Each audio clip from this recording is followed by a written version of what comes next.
अज्ञान आणि गरिबीमुळे फासी पारधी हे समाजाच्या मुख्य प्रवाहापासून दूर राहिले। त्यामुळे या समाजातील मुलं शिक्षणापासून कोसो दूर आहेत। त्यांची ही अडचण दूर करण्याचं शिवधनुष्य पेललं ते यवतमाळमधल्या माळवे दाम्पत्यानं।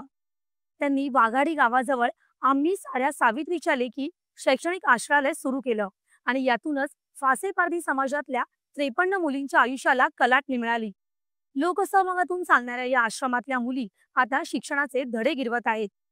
तर 20 मुलींचं काहींनी शैक्षणिक पालकत्वही स्वीकारलं आहे। जाणून घेऊयात याविषयी।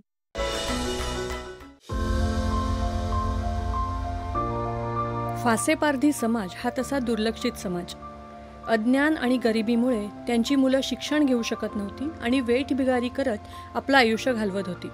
मात्र यवतमाळमधल्या माळवे दाम्पत्यांनी या फासे पारधी समाजातल्या मुलींना शिक्षणाच्या प्रवाहात आणण्यासाठी वाघाडी गावाजवळ एक वसतिगृह म्हणजेच शैक्षणिक आश्रयालय सुरू केलं।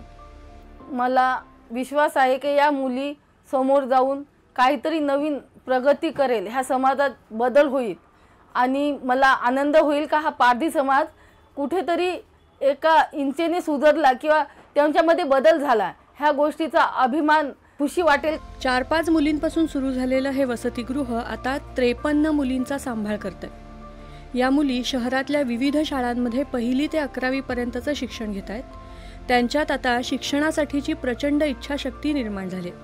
माझे आई बाबा शिकलेले नाहीये। माझी आईची इच्छा होती की माझी मुलगी शिकली पाहिजे, मोठी होऊन काहीतरी बनली पाहिजे। माझं स्वप्न आहे की मी डॉक्टर बनली पाहिजे। या आश्रयालयाला शासनाचं कोणतंही अनुदान नाही। इथला संपूर्ण खर्च लोकसहभागातूनच चालतो। यवतमाळमधल्या दानशूर मंडळी अर्थसहाय्य तसंच अन्नधान्याच्या स्वरूपात त्यांना मदत करतात।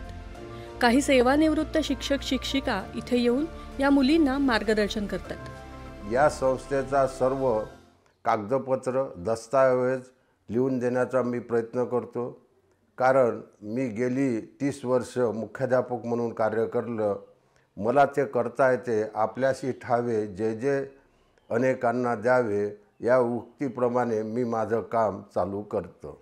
मी जेव्हा या संस्थेच्या संपर्कात आलो त्या लोकांची भावना पाहून व हे अल्पशिक्षित लोक असूनसुद्धा विद्यार्थ्यांना शैक्षणिक प्रवाहात आणण्याचे काम करतात। मी तिथे भेट दिली असता यांची आर्थिक विवंचना मोठ्या प्रमाणात जाणवली।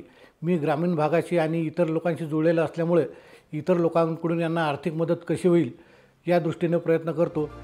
या 53 मुलींच्या आयुष्यातला अंधार नष्ट होऊन त्यांची प्रगती करण्याचा ध्यास घेतलेल्या माळवे दाम्पत्यामुळे या मुलींच्या आयुष्यात नंदनवन फुललंय असं म्हणलं तर ते वावगं ठरणार नाही।